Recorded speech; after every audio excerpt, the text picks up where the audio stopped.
vamos ouvir a voz do Senhor para que a gente possa então fazer um autoexame, ver como está a nossa vida, para que a gente possa participar de uma maneira digna, não trazendo nenhuma contrariedade para as nossas vidas, porque esta não é definitivamente a intenção de Deus. A intenção de Deus é que todos sejam abençoados, todos estejam bem com Ele, e então todos participem da mesa. Amém? Vamos então abrir as nossas Bíblias de pé, em reverência à Bíblia Sagrada, no Evangelho de Lucas, capítulo 19, Lucas, capítulo 19, glória a Deus, aleluia. Lucas 19, a partir do versículo de número 11, quem achou, diga aleluia.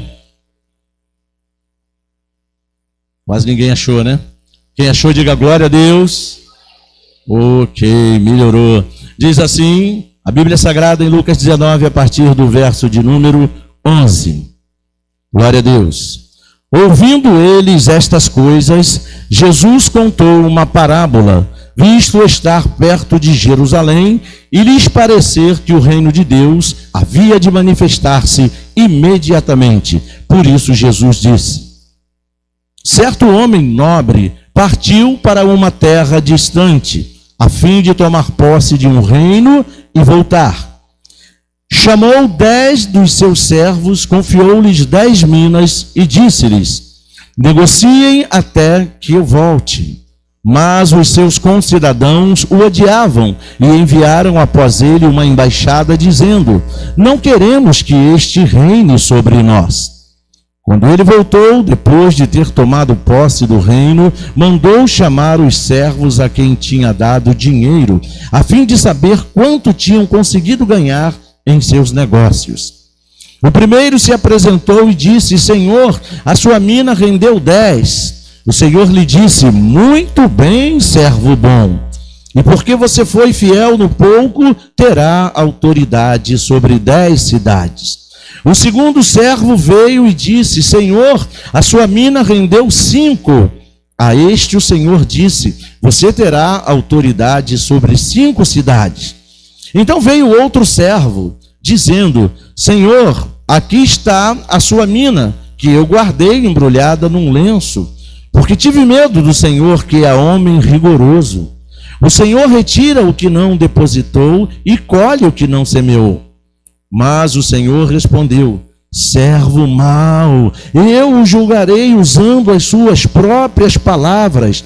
Você sabia que eu sou homem rigoroso, que retiro o que não depositei e colho o que não plantei? Por que você não pôs o meu dinheiro no banco? E então, na minha vinda, eu o receberia com juros. E disse aos que estavam ali: tirem dele a mina e deem ao que tem 10. Eles responderam: Senhor, ele já tem 10. Ao que o Senhor respondeu: pois eu declaro a vocês que a todo o que tem será dado, ainda mais, mas ao que não tem, até o que tem lhe será tirado. Amém. Vamos orar. Senhor meu Deus, em nome de Jesus, queremos te agradecer por tudo que já aconteceu aqui nesta noite. Mas agora, Deus, queremos te agradecer por este momento especial em que nós iremos meditar na tua palavra, ouvir a tua voz. Então, meu Deus, primeiramente pedimos perdão pelos nossos pecados. Te pedimos, meu Deus, que a tua palavra venha de encontro às necessidades reais da nossa vida, que ela satisfaça, meu Deus, os nossos anseios, não os carnais, mas os nossos anseios espirituais. Meu Deus, abrimos os nossos corações e pedimos: Senhor, fala, porque nós, os teus servos, precisamos te ouvir nesta noite memorável, nesta noite abençoada, onde nos sentaremos à mesa com o Senhor para cear. Então, Senhor, faça-se em nós nesta noite a tua vontade e que a tua palavra cumpra o propósito para o qual o Senhor a envia sobre nós nesta noite. É isso que nós te pedimos, te louvamos e te agradecemos em o nome de Jesus Cristo, e que todos digam amém. Glória a Deus, pode se assentar em nome de Jesus. Meus queridos irmãos, Jesus está voltando. Você pode dizer glória a Deus? Jesus está voltando. E esta volta de Jesus será uma surpresa, ou seja, ela poderá acontecer a qualquer momento, numa hora em que ninguém sabe. É o que a Bíblia diz. A Bíblia não esclarece, a Bíblia não relata, a Bíblia não nos mostra o momento em que esse dia vai chegar, o momento em que Jesus finalmente irá ordenar aos santos anjos que ressoem as trombetas e finalmente ele voltará para buscar a sua amada igreja. Isso ninguém sabe. Certa vez, alguém fez essa pergunta para Jesus, e Jesus deu a seguinte resposta: só o Pai sabe o dia em que isso vai acontecer.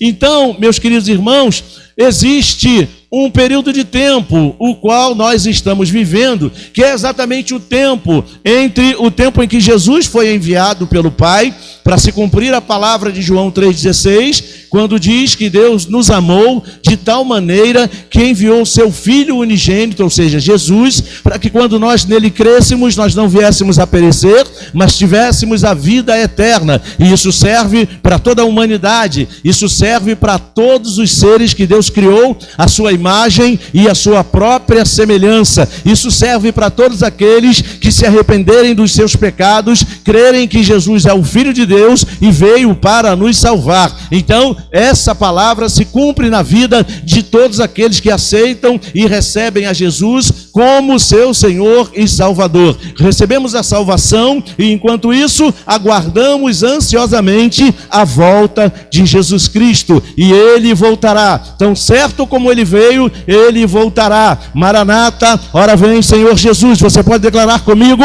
Maranata, ora vem Senhor Jesus, e dar um lindo aplauso ao nome daquele que veio e voltará para buscar a sua noiva. Glória a Deus. Então Jesus, ele começa a sua grande obra de salvação nesse período de tempo, e ele cumpre cabalmente o seu ministério, ele executa fielmente o trabalho que Deus o designou para fazer, e ele então seleciona um grupo de homens, aos quais ele chama de apóstolos, e também de discípulos, e ele seleciona também um grupo maior, que são os 70, além dos 12, e depois mais algumas centenas, e depois mais alguns milhares, e depois mais alguns milhões de discípulos, para que pudesse então dar continuidade à obra de Jesus. E eu dou graças a Deus, porque nós estamos inseridos nesta lista de discípulos de Jesus Cristo, e quem é discípulo de Jesus, diga glória a Deus. Então veja, meus irmãos, se esta obra um dia nos alcançou, esta salvação tão maravilhosa um dia nos alcançou, foi porque, apesar de Jesus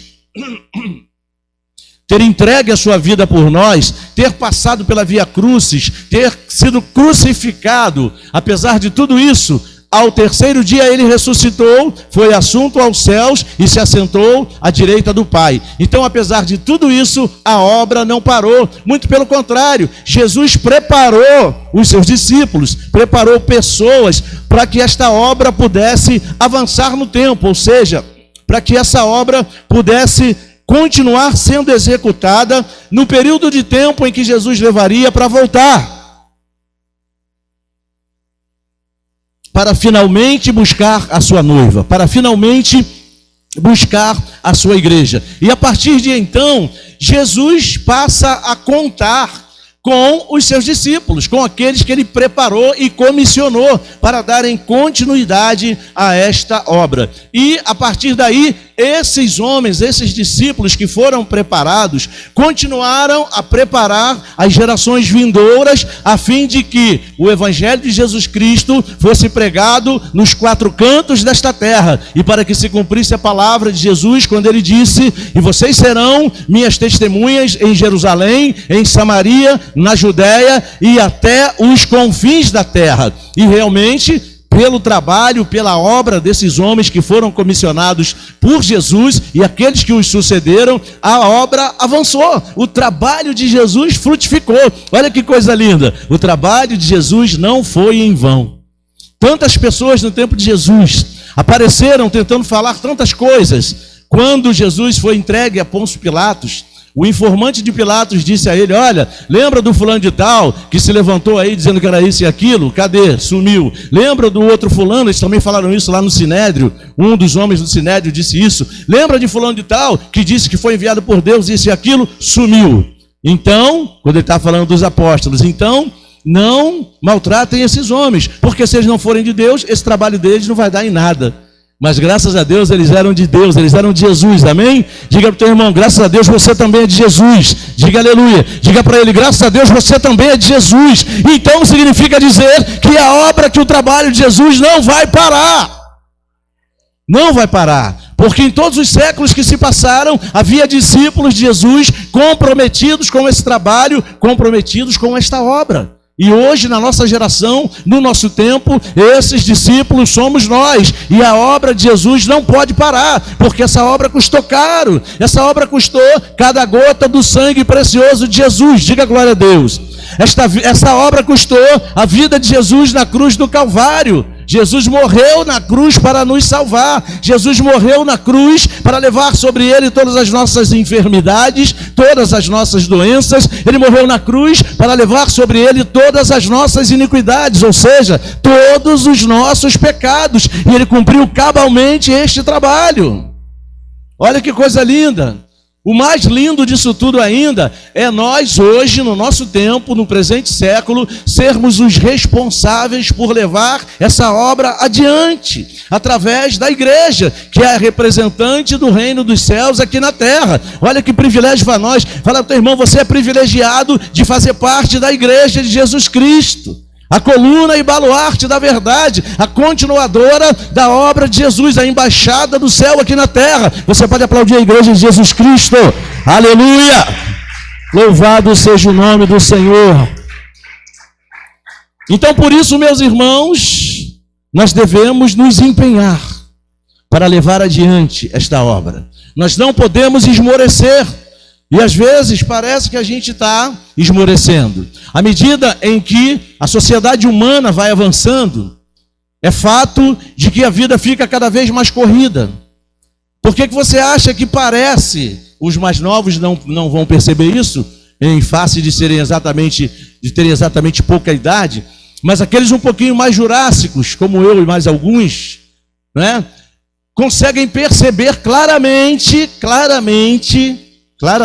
quem tem aqui mais de seus 40 anos, sabe disso, dá para perceber claramente a diferença da passagem do tempo de hoje e de 4, 5 décadas atrás. Como o dia passava mais devagar, como as horas passavam mais devagar, como as estações do ano demoravam a se cumprir, cada uma delas. Aí eu pergunto a você: era o tempo que demorava a passar? Não. Era a vida que era menos acelerada. Se você for comparar a vida de hoje com a vida daquele tempo, você vai ver como a vida acelerou, como as coisas se tornaram muito mais corridas. E aí a impressão que dá é que o tempo está passando mais rápido, mas não está. Nós é que estamos acelerados demais, nós é que temos envolvimentos com coisas demais. E por causa disso, o que acontece? O nosso tempo também diminui. O nosso tempo disponível também diminui. E para que a gente leve a obra de Deus adiante, é preciso que haja disponibilidade de tempo. Não tem como a gente fazer as coisas de Deus se a gente não tiver tempo. Se aquelas pessoas nos séculos passados, que se dedicaram à obra de Deus, não separassem um tempo para fazer isso, de forma nenhuma essa salvação chegaria até nós. Imagine se os apóstolos, após terem sido dispersos por toda aquela região, depois da primeira perseguição da igreja em Jerusalém, se eles passassem a dizer: eu não tenho tempo para fazer a obra de Jesus, eu não tenho tempo para continuar a obra de Jesus. Certamente há muito tempo que não teria mais salvação para ninguém. Quem foi, foi. Quem não foi, já era. Seria exatamente essa a situação. Mas graças a Deus que as pessoas que nos antecederam sempre acharam um tempo, sempre acharam um jeito de dar seguimento à obra de Deus. Então não é a nossa geração, não é a nossa época que vai desacelerar a obra. Não é a nossa geração que vai fazer a obra demorar além do que deveria demorar.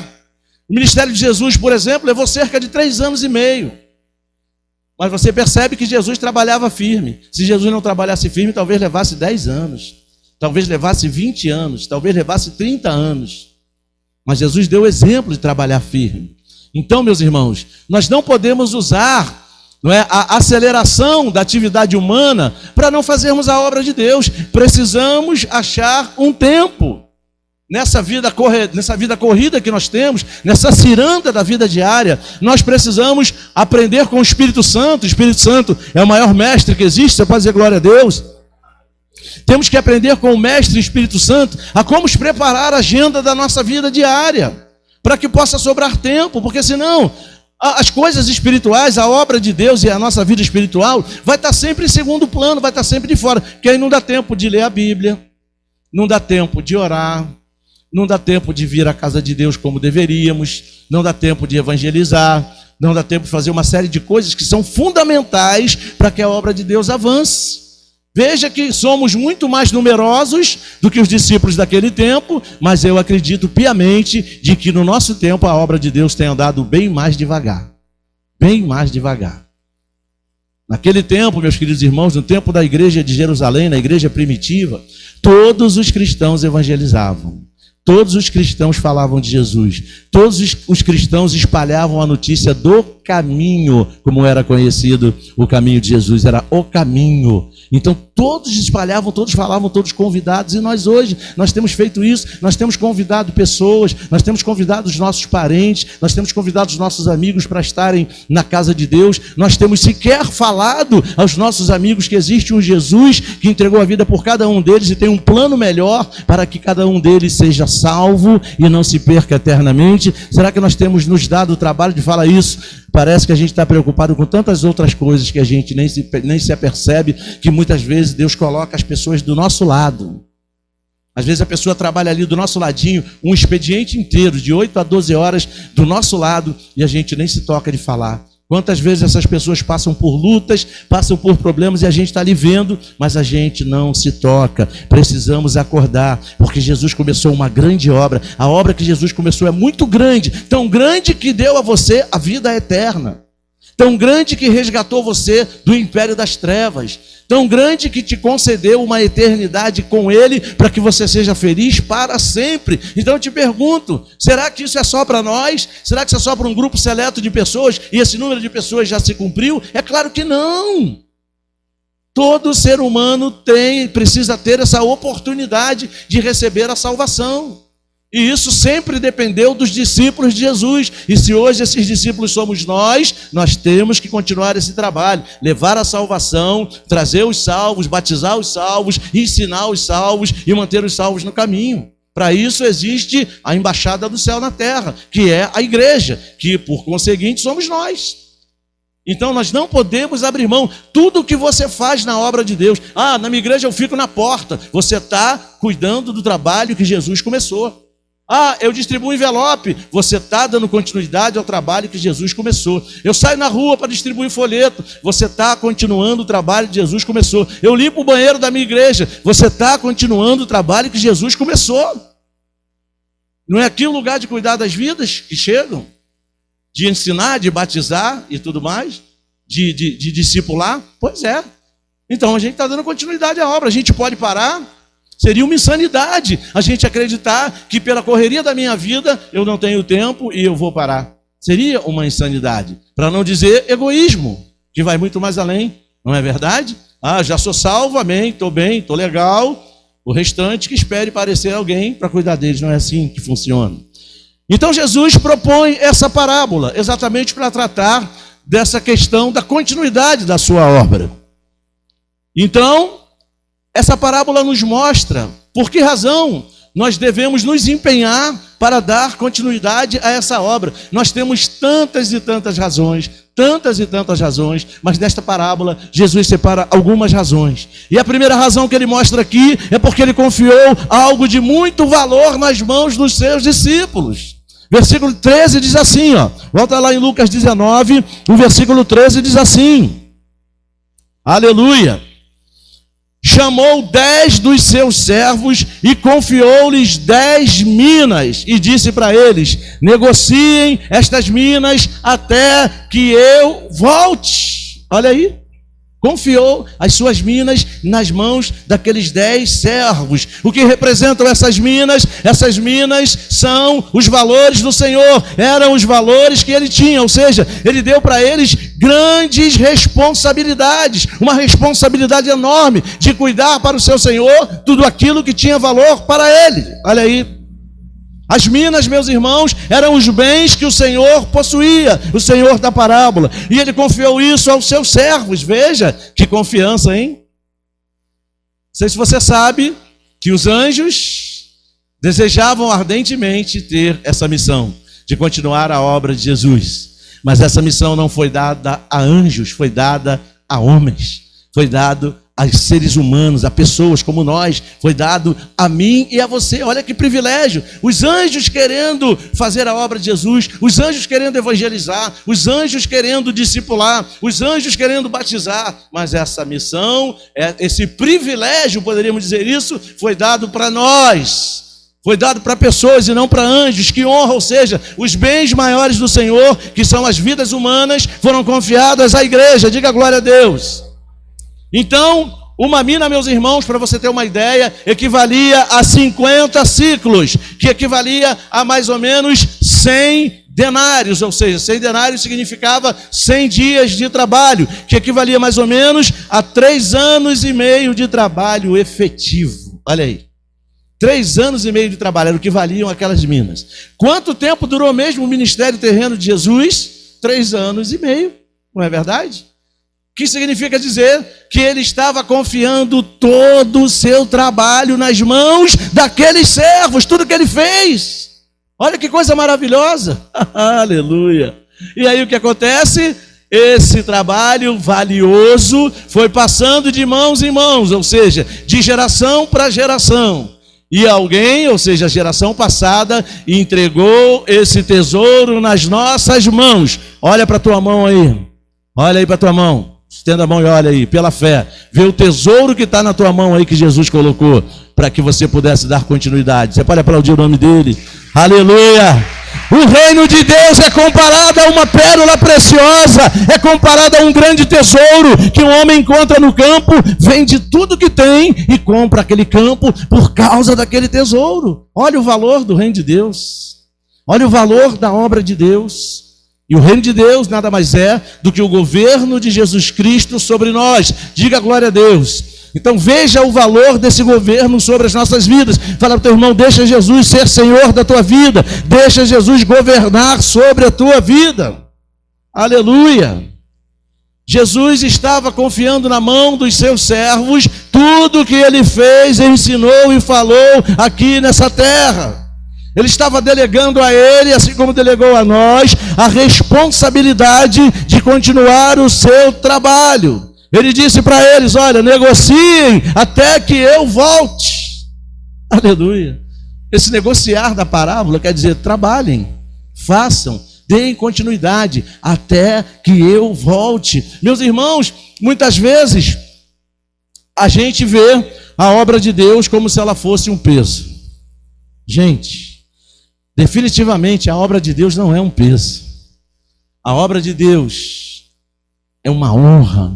A obra de Deus é uma dádiva. A obra de Deus é um presente. A obra de Deus é um privilégio. Imagine você se aquele que nos evangelizou um dia, que todos nós fomos evangelizados por alguém, mesmo quem nasceu em berço evangélico, um dia teve que ter o seu encontro pessoal com Jesus, e para isso foi preciso ouvir a pregação do evangelho, porque sem a pregação do evangelho não tem conversão, não tem salvação, porque o evangelho é o poder de Deus para a salvação de todo aquele que crê. Então você perceba, um dia alguém evangelizou você, para que hoje você estivesse desfrutando da vida eterna em Cristo Jesus. Agora imagine você, se essa pessoa que te evangelizou, antes de te evangelizar, tivesse achado que a obra de Deus era um fardo. Resultado, você não seria evangelizado. E talvez você não tivesse outra chance, talvez você não tivesse outra oportunidade de ouvir o evangelho e abrir o coração para receber a Jesus como seu Senhor e Salvador. Mas essa pessoa que te evangelizou não mediu esforços. Essa pessoa que te evangelizou talvez tenha tido que insistir para que você abrisse o coração para receber a Jesus. Pergunta a você, Será que todo mundo que está salvo hoje recebeu a Jesus assim que ouviu a primeira vez o Evangelho? Recebeu a Jesus assim que recebeu o primeiro convite? Pisou numa igreja no dia que foi convidado pela primeira vez? São raras as pessoas que assim o fizeram. Existem as exceções, sim, mas são raríssimas. Pouquíssimas pessoas fizeram isso. Normalmente levou tempo, vários convites, várias investidas para que aquela pessoa abrisse o coração para receber a Jesus. E aí eu pergunto para você, e se as pessoas que evangelizaram essas pessoas, inclusive nós, achasse um fardo fazer a obra de Deus? Imagine aquele que te discipulou quando você chegou numa igreja, se ele achasse que era um fardo discipular você. Está na igreja às 7 horas da manhã para discipular você. Imagine o pastor que cuidou de você no começo da sua caminhada, se achasse que era um fardo ir para os cultos da igreja para falar de Jesus para você, para manter você no caminho. Imagine. Pois é. Então, meus irmãos, não é justo que na nossa vez a gente coloque a obra de Deus como um peso, como um fardo nas nossas vidas. O justo, o correto, é nós darmos essa continuidade, fazendo da maneira que Jesus fez, porque muitas vezes a gente até se dispõe a fazer, mas a gente quer fazer do nosso jeito, e não é assim. A obra de Deus, ela já tem um plano, ela já foi planejada, e a intervenção humana no plano de Deus nunca vai dar certo, porque Deus é Deus e o homem é o homem. Deus é a maior inteligência do universo. Aliás, Ele criou a inteligência. Ele quem deu a inteligência ao homem. Então Ele é a mente mais poderosa do universo. Então tudo que Ele planejou é perfeito. Então a única coisa que a gente tem que fazer é executar da maneira de Deus, da maneira que Ele idealizou. Às vezes a gente quer mudar. Não, eu quero fazer assim, que se não for assim eu não faço. Sabe como é o nome disso? Orgulho. Orgulho espiritual. O nome disso é nariz empinado. E as pessoas que querem fazer assim não vão chegar a lugar nenhum. E se depender dessas pessoas, a obra não vai avançar. Aqueles que fizeram a obra para que ela chegasse até nós, fizeram exatamente do jeito de Deus, com humildade, com simplicidade, da maneira que Deus estabeleceu. Ninguém inventou nada. Ninguém arrumou problema com nada. Eles foram e fizeram da maneira que Jesus idealizou, com amor, com dedicação, de bom e reto coração, mas principalmente com compromisso e com responsabilidade.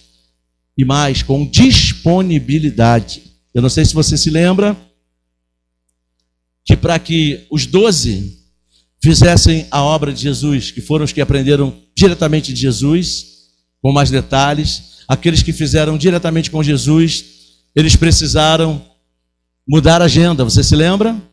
Jesus chega para alguns pescadores e diz: olha, vem e me seguem, porque a partir de agora vocês serão pescadores de homens. O que Jesus estava dizendo? Não vai ter como vocês quererem dar continuidade à minha obra, aprenderem comigo, estarem junto comigo, com todos esses compromissos que vocês têm. Vocês vão ter que dar uma enxugada na agenda de vocês. Não foi o que aconteceu? Durante aquele período, eles se dedicaram exclusivamente ao aprendizado e ao trabalho com Jesus. O que isso quer dizer para nós? Que a gente tem que aprender a enxugar a nossa agenda. A gente tem que aprender que sem disponibilidade não há como fazer a obra de Deus. Tem que estar de corpo presente. Fazer uma obra espiritual, a obra é invisível em alguns casos, em outros casos ela é visível. Por exemplo, na igreja, o que a gente faz é visível, não é verdade? Mas eu tenho que estar presente, eu tenho que estar ali para fazer. Não tem como evangelizar à distância, não tem como cuidar da igreja à distância, não tem como discipular. Hoje até tem, não é? As redes sociais, mas não é a mesma coisa. Eu tenho que estar disponível para entrar nas redes sociais, não é verdade? Então, a gente usa muito essa desculpa hoje em dia: eu trabalho muito. Ué, os cristãos dos séculos passados não trabalhavam? Claro que sim. Os cristãos sempre trabalhavam. Os apóstolos trabalhavam, os 70 trabalhavam. Os outros milhares que sucederam esses apóstolos trabalhavam. E a gente também trabalha, tem que trabalhar. A Bíblia não gosta de preguiçoso. O que a Bíblia diz? Vai ter com a formiga, ó preguiçoso. O que isso quer dizer? Que o povo de Deus tem que trabalhar. A Bíblia diz, Jesus falou: meu pai trabalha e eu trabalho também. Meu pai trabalha até hoje e eu trabalho também. Foi o que Jesus falou. Então o trabalho está inserido no contexto cristão. O cristão tem que trabalhar, não é verdade? O que a gente tem que aprender a fazer é achar o tempo para continuar o que Jesus confiou nas nossas mãos. Essa responsabilidade foi confiada a nós e a gente não pode parar. João 14:12 diz assim, Vou ler para você, se você quiser me acompanha aí na sua Bíblia. João 14, versículo 12. João 14, versículo 12 diz assim, ó. Aleluia. João 14, versículo 12. Em verdade lhes digo que aquele que crê em mim fará também as obras que eu faço e outras maiores fará, porque eu vou para junto do Pai. O que Jesus está dizendo? Eu vou sair de cena aqui na terra. Vocês não vão me ver mais fisicamente aqui na terra. Eu vou para junto do meu Pai, ok? E a obra tem que continuar. Isso está inserido ali no que Jesus disse. Tanto que ele falou, as obras que eu faço, vocês também farão, e farão obras ainda maiores do que essa. Por quê? Porque Jesus sabia que o campo de trabalho ia aumentar. Jesus sabia que as necessidades de continuidade seriam maiores.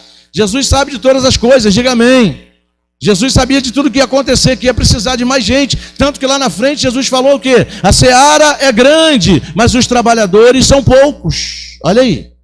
Então veja, sempre serão poucos os trabalhadores, sempre precisaremos de mais. Mas que tipo de trabalhadores? Os trabalhadores que estiverem dispostos a fazer a obra como ela já está estabelecida. A roda já foi inventada, a gente não tem que inventar mais nada. É só fazer, é só rodar, é só fazer a roda girar. Essa é a nossa missão. Disciplina, humildade, simplicidade, respeito, temor, coragem, força, unção para fazer a obra de Deus. É isso que a gente precisa. É isso que a comunidade cristã precisa hoje. É isso que está faltando nos crentes de hoje. É isso que está faltando na igreja de hoje. Só isso. Quando a igreja de hoje tiver imbuída, tiver consciente que esses ingredientes são necessários para se fazer a obra de Deus vai avançar muito mais depressa. Muito mais depressa. Muito mais rápido do que a gente imagina. Compromisso total com Jesus, envolvimento total com Jesus. Mas o que a nossa geração quer fazer hoje? Se envolver um pouquinho com Jesus e um montão com as coisas do mundo. Um montão com a sua própria vida. Um montão com as coisas que dizem respeito à sua casa. Será que é assim? Eu entendo que Jesus disse algo muito mais profundo que isso. Ele falou assim: buscai em primeiro lugar o reino de Deus e as demais coisas vos serão acrescentadas. Foi isso que ele falou ou não foi? Agora eu pergunto para você, em pontos percentuais, qual será o percentual de cristãos que leva a cabo essa recomendação de Jesus? Qual será o número de cristãos da nossa geração que busca em primeiro lugar a Deus e o seu reino para depois buscar as outras coisas? Eu diria para você, sem medo de errar, um número bem pequenininho, bem pequenininho. Bem pequenininho. Infelizmente, a mentalidade do cristão hoje é primeiro eu, depois eu, segundo eu, terceiro eu, depois, se sobrar um tempo, Jesus e a sua obra. Infelizmente, esse é o pensamento. Meus irmãos, precisamos acordar. Jesus está voltando. A observação é, não vai dar tempo de consertar a vida, de consertar as coisas quando Jesus aparecer. Jesus apareceu, a Bíblia diz que ele vai aparecer de uma forma que todo mundo vai ver. Todo mundo vai ver. Aí na hora que ele aparecer, deixa eu correr, deixa eu ajeitar as coisas, deixa eu tentar fazer alguma coisa. Já era. A Bíblia diz que ele vem como um ladrão. Ninguém sabe a hora que o ladrão vai chegar. A Bíblia diz que se o pai de família soubesse a hora que o ladrão vai chegar, ele trancava as portas para o ladrão não entrar. Quando ele aparecer já era, não dá mais tempo. Então a gente tem que resolver a nossa vida com Jesus, de ser um discípulo verdadeiro ou não, enquanto a gente está aqui, enquanto ele não volta. Porque quando ele voltar, voltou. Quem vai, vai. Quem não vai, vai ficar. E eu, infelizmente, digo uma outra coisa para você. Vai ter um monte de igreja, eu tenho falado isso aqui. Vai ter um monte de igreja que Jesus vai voltar e vai continuar cheia. Vai continuar com seus cultos normais. No entanto, Jesus já voltou, já levou a sua igreja verdadeira. E muitas igrejas vão ficar. A nossa luta é para que a gente não seja uma dessas igrejas. É para que a gente, quando Jesus voltar, quando ressoar a trombeta, a gente vai encontrar com Jesus nos ares. A nossa luta é essa. E é uma luta mesmo, meu irmão. É uma luta mesmo, porque tem alguém, um adversário, lutando para tirar a gente desse caminho. Ele veio para roubar, matar e destruir. E ele faz isso bem como ninguém, por incrível que pareça. Ele faz a obra dele bem como ninguém. Se deixar, ele tira mesmo do caminho, detona mesmo. Começa a mostrar um monte de obstáculo, mostrar um monte de vantagem em não fazer. Mas veja que Jesus disse: aquele que crê em mim, fará. É interessante esse verbo, né? Fará. É do verbo fazer. Quem fará? Quem fará? É só você pegar o verbo fazer e conjugar. Quem fará? Vamos conjugar? Eu faço. Tu fazes, ele faz. Nós fazemos, vós fazeis, eles fazem. É o verbo do crente. Jesus falou: aquele que crê em mim fará as mesmas obras que eu faço, e obras maiores ainda farão. Você entende? Então, se nós dizemos que cremos em Jesus, a gente não pode esmorecer por dar cá aquela palha, por qualquer coisinha. A gente tem que pegar firme nesse arado, botar a mão no arado e não olhar para trás. Seguir em frente, meu irmão, vale a pena. A gente está gastando a nossa vida com tanta coisa e não estamos gastando com o mais importante, com o que é mais essencial. Nós podemos ficar parados o tempo todo apenas esperando Jesus voltar. Mas não é isso que ele espera de nós. Não foi para isso que ele nos chamou. Temos que trabalhar. Temos que fazer a nossa parte. Temos que multiplicar as minas. As minas que Jesus confiou nas nossas mãos. Meus irmãos, veja bem. Tudo que você sabe fazer, tudo que você faz na obra de Deus, foi Jesus que te deu como dom e talento. Foi Jesus que equipou você.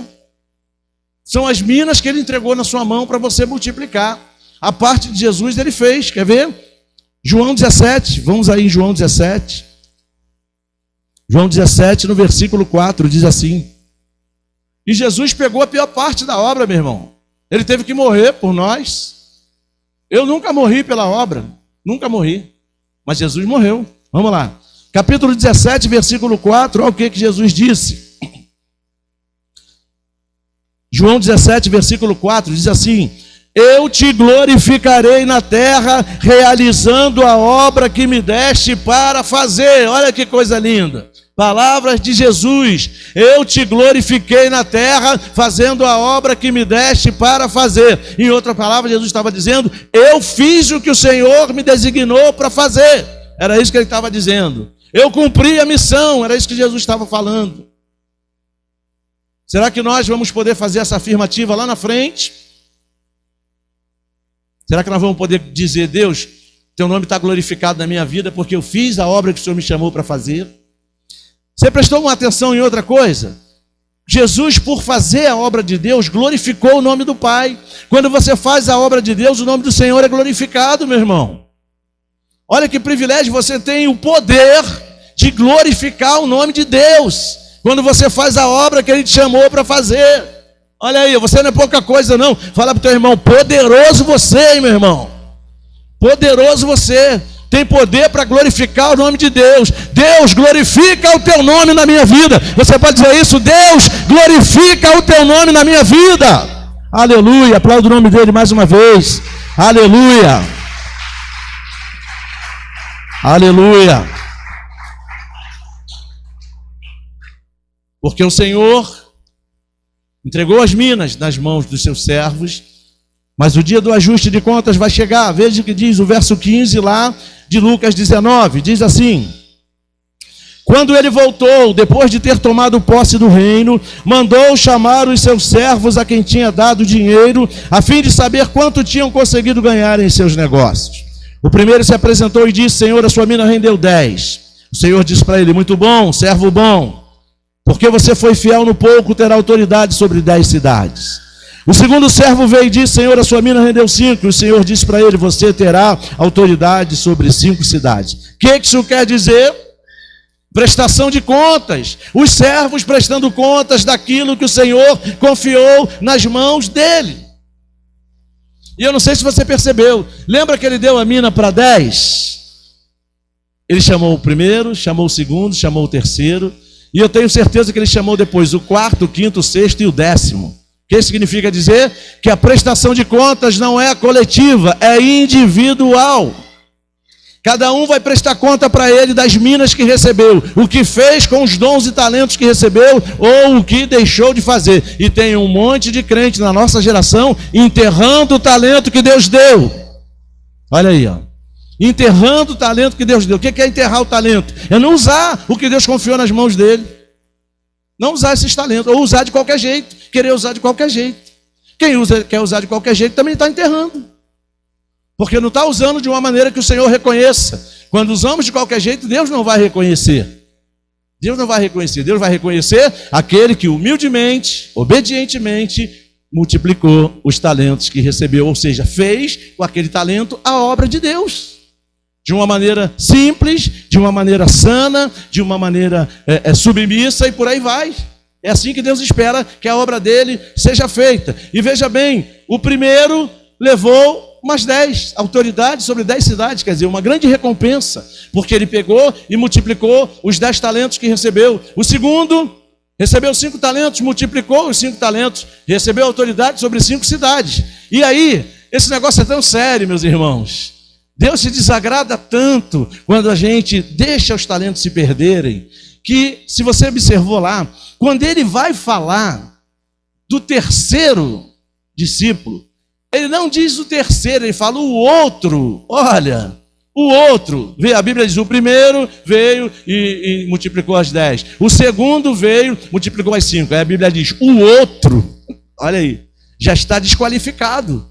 Só nessa chamativa ele já está desqualificado. Ele é o outro, aquele que não fez nada com a mina, aquele que enterrou o talento. E o texto continua dizendo, volte aqui comigo no texto, versículo 20. Então veio o outro servo, dizendo, Senhor, aqui está a sua mina que eu guardei embrulhada num lenço. Olha aí, foi para isso que o Senhor confiou as minas para ele, a mina que deu, uma mina só.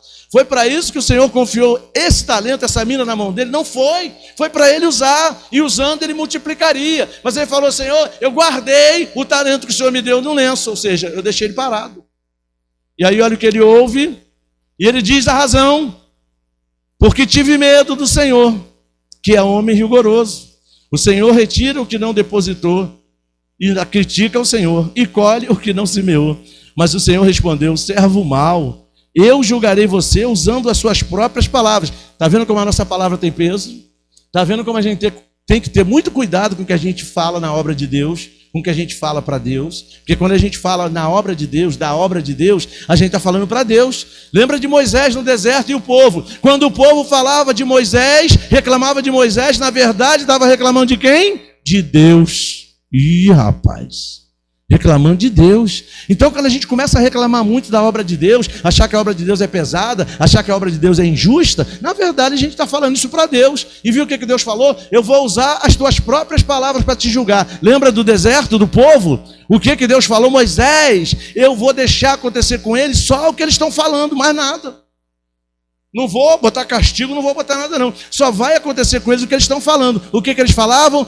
Moisés tirou a gente lá do Egito para a gente morrer de sede, de fome aqui nesse deserto. Eles falavam isso todo dia, achando que a obra de Deus era um peso, era um fardo. Qual foi o resultado disso? Só aconteceu o que eles falou. O que Jesus falou agora para o servo? Olha, eu vou usar as próprias palavras dele para poder julgar ele com base no que ele falou. E o texto continua dizendo, vamos lá. Volta lá no versículo 20, né, que a gente está. 21. Porque tive medo do Senhor, que é homem rigoroso. O Senhor tira o que não depositou e colhe o que não semeou. Mas o Senhor respondeu, servo mau, eu julgarei você usando as suas próprias palavras. Você sabia que eu sou homem rigoroso, que retiro o que não depositei e colho o que não semeei. As mesmas coisas que ele falou, lembra? Versículo 20. Você não dinheiro no campo, então na minha vinda eu receberia com juros. O que o Senhor está falando para ele? Por que você não fez alguma coisa, já que você não queria fazer? Era peso, não é?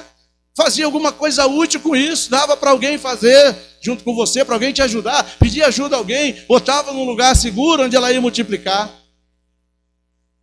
Onde é que você tem botado a tua mina? Onde é que está depositado o teu talento, meu irmão? Você vai ter que dar conta disso, não se esqueça. Você vai ter que dar conta disso. Um dia você vai ter que ter algo para apresentar nas mãos ao Senhor. E o que será que vai ter na tua mão para apresentar para Ele? Um monte de orgulho? Um monte de nariz em pé? Um monte de fraqueza? Um monte de desânimo? Isso Ele não espera, não. Ele espera resultado. Ele espera ver o resultado daquilo que Ele confiou a você. E o que Ele confiou a você é um tesouro, não são coisas ruins, são coisas boas, são coisas maravilhosas. Então, pega essa mina que ele te deu e multiplica esse talento, usa esse dom que ele te deu. Você guardar, você está correndo perigo. Se você esconder, você está correndo perigo de perder tudo que você tem. Porque o texto continua dizendo o seguinte, ó, versículo 24. E disse aos que estavam ali, tirem dele a mina e deem ao que tem as 10. Aí os outros ainda foram tentar defender o que enterrou a mina. Olha o que eles disseram. Eles ponderaram com o Senhor. Senhor, ele já tem 10. Dizendo, pô, Senhor, vai tirar do que só tem uma e vai dar para o que tem 10? Aí o Senhor diz assim, ó, pois eu declaro a vocês que a todo o que tem, ele está se referindo a quem? Ao que tinha 10, ao que tinha 5, que ele multiplicou. E ele diz, ao que tem, mais lhe será dado ainda mais. Então é bom você ter. Fala para o teu irmão, é bom você ter. É bom você multiplicar esses talentos e mostrar para o Senhor. Porque ele vai te dar mais. Fala, Deus quer te dar mais. Fala para o teu irmão, Deus quer te dar mais. Deus quer te abençoar muito mais do que ele tem te abençoado. Deus quer fazer a diferença na tua vida todo dia. Mas o que você está fazendo com essa mina, meu irmão? Ele quer te dar mais. Mas você lembra de um princípio bíblico que diz assim, ó, dai e dar-se-vos-á. Boa medida, sacudida, recalcada, transbordante, generosamente vos darão. Porque com a medida com que tiverdes medido, vos medirão também. Por incrível que pareça, se você prestou atenção no texto que a gente está trabalhando, esse princípio foi aplicado aqui, ó. Dai e dar-se-vos-á. Tira do que não tem e dá para o que tem mais. Está recebendo mais ou não está? Dai e dar-se-vos-á. Ele deu, ou seja, ele multiplicou as minas, multiplicou os talentos, está recebendo mais bênção. Olha aí, às vezes a gente quer ser abençoado, a gente quer receber, mas a gente não quer dar nada, né? É preciso dar para receber, é um princípio bíblico. E o texto continua dizendo, então, pois eu declaro a vocês que a todo que tem será dado ainda mais, mas ao que não tem, olha aí, mas ao que não tem, até o que tem lhe será tirado. Interessante isso. O que não tem, já não tem. Então, até o que ele não tem vai ser tirado. Ele vai ficar mesmo sem nada. Aí eu pergunto para você, o Senhor é mau? O Senhor da parábola é mau? Não, ele é justo. Ele é justo. Ao que usou os talentos e multiplicou, ficou com o que ele tinha, ganhou o dobro, ainda ganhou mais, porque foi tirado do que não tinha, do que não fez nada. O que não fez nada não queria nada, então ele não quer receber nada, não quer ficar com nada. O nome disso é justiça. Então, meus irmãos, em que situação a gente se enquadra? No que multiplicou ou no que guardou o talento? Naquele que quer receber mais, porque multiplicou, ou naquele que quer perder até o que tem, porque não multiplicou? É um caso para a gente pensar. Deus já estabeleceu as coisas. Lembra quando Deus disse assim lá em Deuteronômio? Eis que coloco diante de você a vida e a morte. Aí ele diz, escolhe a vida para que te vá bem. Então Deus sempre bota diante de nós o melhor e o pior. E Ele sempre nos aconselha a escolher o melhor. Fazer a coisa certa, porque o resultado vai ser bom. Vai ser bom para as outras vidas e vai ser bom para a nossa própria vida. Ó, tudo que Jesus fez e faz é visando o bem-estar das pessoas. Jesus não quer ver ninguém sofrer, diga glória a Deus. Então tudo que Jesus faz, inclusive os talentos que Ele coloca nas nossas mãos, é para aliviar o sofrimento das pessoas. Você sabe o quão sofridas as pessoas são aí fora. Você sabe. Essas pessoas também têm direito à mesma salvação que nós tivemos. Essas pessoas têm o mesmo direito de conhecer a Deus, de conhecer a Jesus, como nós conhecemos. Jesus não veio para um grupinho separado de pessoas. Jesus veio para todo aquele que nele crê. O mais vil pecador, se arrepender dos seus pecados e reconhecer que Jesus é o Filho de Deus e entregou a sua vida para salvá-lo, ele estará salvo. Pode ser o mais vil pecador e merece ser discipulado, merece ser cuidado, merece ser batizado em nome de Jesus. Mas disso depende dos talentos, das minas que Deus confiou nas nossas mãos. E o que a gente tem feito com eles? Jesus não se agrada de servos que não estão dispostos a multiplicar as minas. Essas minas valem o reino, diga glória a Deus. Olha o valor dessas minas. Então, meus irmãos, o dia de prestar contas também vai chegar para nós. Jesus está voltando, isso é uma realidade. A gente não pode viver a nossa vida como se Jesus nunca fosse voltar, porque ele está voltando. Ele não voltará, ele está voltando, já está acontecendo. É só você olhar os sinais. Muitas pessoas no passado pediram a Jesus um sinal. Ele falou: olha as coisas que estão acontecendo, olha os tempos. Você sabe identificar quando vai chover, quando não vai chover, e não sabe identificar os tempos, ou seja, as coisas que estão acontecendo. Se você olhar ao nosso redor, dá uma lidinha no Apocalipse. E você vai achar explicação para tudo que está acontecendo. Você vai ver que nós estamos realmente no final dos tempos. Pois é, guerras, rumores de guerras, pragas, doenças. Aí você vai lá naquela parte do Apocalipse que fala naqueles cavalos, o cavalo branco, o cavalo preto, o cavalo vermelho, o cavalo amarelo. Vê o que está destinado para eles fazerem e vê como está acontecendo ou não está. Só você olhar. E aí o que a gente está fazendo? Dormindo? O que a gente está fazendo? Vendo a banda passar enquanto as coisas estão acontecendo. E o que é pior, meus irmãos, o diabo, ele sabe que o final dele definitivo está próximo. Então o que ele faz? Ele tem acelerado as suas atividades para pegar quanto mais pessoas for possível para ele pegar. Não é verdade? E ele tem pego bastante gente. Agora, por exemplo, está chegando mais um período em que ele vai, mais uma vez, fazer a festa. Fazer a festa, carnaval. Também conhecido como festa da carne. Está chegando a festa da carne. Ele vai levar de pá mecânica mais um monte de gente. Inclusive gente da nossa família, né? Nossa família é grande. Você tem controle de todas as pessoas da sua família? Você pode ter controle da sua família imediata. Quem é a família imediata? Aqueles que moram debaixo do mesmo teto que você. Mas e os seus sobrinhos, seus primos, seus tios, seus irmãos que não convivem com você todos os dias? Será que todos são crentes? Será que todos receberam a Jesus? Não. Eles fazem parte dessa turma enorme que está aí fora, esperando para ouvir o evangelho e abrir o coração para ser salvo. Estão esperando que as igrejas façam o seu trabalho. E o que a gente tem feito? Ah, não, a minha família já está salva. Bota uma coisa no teu coração. A sua família são todos os seus consanguíneos. Não são só aqueles que moram debaixo do mesmo teto que você. São todos aqueles que têm o seu sangue. E agora?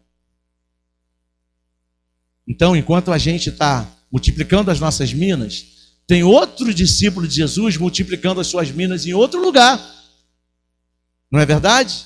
E aí o que acontece? Um desses discípulos que resolveu também multiplicar as suas minas, os seus talentos, vai alcançar alguém da sua família lá onde você nem imagina. E um dia você recebe uma grande surpresa. Você vai visitar um parente que você não vê há 3 anos, chegar lá, o sobrinho se converteu, o irmão se converteu, de repente a prima se converteu, não sei mais quem se converteu, você diz: puxa, glória a Deus. Quem foi que trabalhou por eles? Foi você? Não. Um outro discípulo que resolveu multiplicar os talentos dele, um discípulo que você nem conhece, enquanto você estava multiplicando os seus aqui. É assim que funciona. E muitas vezes, e graças a Deus por isso, a gente não vai nem saber que os talentos que a gente multiplicou alcançou um monte de gente. Você sabia que você pode ter alcançado um monte de gente para Jesus? É bom que você não saiba, senão o nariz pode, ó. Aí acabou tudo, orgulho. Por isso que Deus é tão bom que não deixa a gente saber. De repente você acha que nunca ganhou ninguém para Jesus, você que pensa. Às vezes sem falar uma palavra você ganhou alguém para Jesus, pelo seu procedimento no seu trabalho, na sua escola, seja lá onde for, alguma coisa que você fez por alguém que estava sofrendo, em nome de Jesus, você alcançou, talvez você nem saiba. E talvez essa pessoa que você alcançou já alcançou dezenas, ou quem sabe centenas, ou até milhares, e você não sabe. Graças a Deus por isso, né?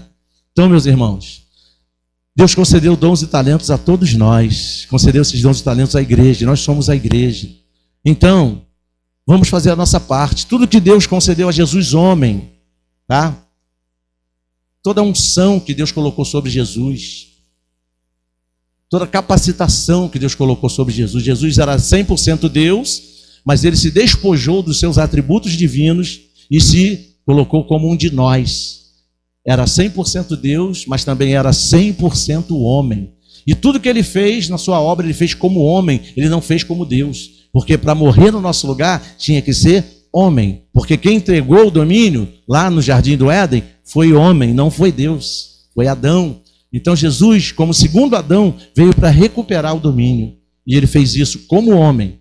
Então, meus queridos irmãos, Jesus precisou multiplicar os seus talentos. tudo aquilo que Deus deu a ele, toda aquela capacitação. Não sei se você se lembra, quando Jesus sai do Rio Jordão após ser batizado, o Espírito Santo desce sobre ele em forma corpórea e a voz diz: eis ali o meu filho amado em quem eu me alegro. E lá no livro de Atos você vê escrito assim, ó: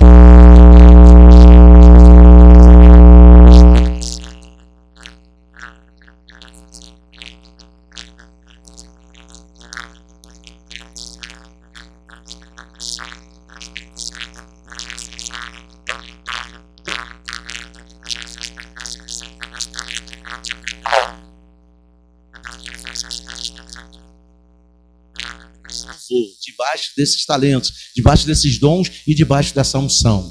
Então, nada mais justo a fazer como reconhecimento por tão maravilhosa salvação do que nós darmos continuidade a essa grande obra, a obra mais importante dessa terra. Amém? Eu me lembro que o salmista disse assim, ó: te darei eu ao Senhor por todos os benefícios que Ele me tem concedido. E aí ele mesmo responde: beberei o cálice da salvação, pagarei os meus votos e beberei o cálice da salvação. Basta a gente beber o cálice da salvação, que a obra vai adiante, que a obra vai continuar e vai valer a pena, porque cada vida custou muito caro, cada vida custou cada gota do sangue precioso de Jesus. Com aquele sangue ele pagou a conta, a cédula, rasgou a cédula que pesava contra nós. Cédula essa, conta essa que nós não tínhamos a mínima condição de pagar. Mas Ele pagou por cada um de nós, por amor, por nos amar tanto. Amém? Então, que nessa noite você possa pensar nisso e se envolver na obra de Deus, usar os dons e talentos que Ele te deu. Não esconda os seus talentos, seja humilde diante de Deus, seja humilde na obra de Deus, seja obediente a Deus, faça as coisas da maneira de Deus e você vai ver todos os talentos que Ele te deu sendo multiplicado, e sendo assim, fazendo a obra que Ele te chamou para fazer, você vai estar glorificando o nome do Senhor. Amém? Aplauda o nome dele, fique de pé em nome de Jesus. Glória a Deus.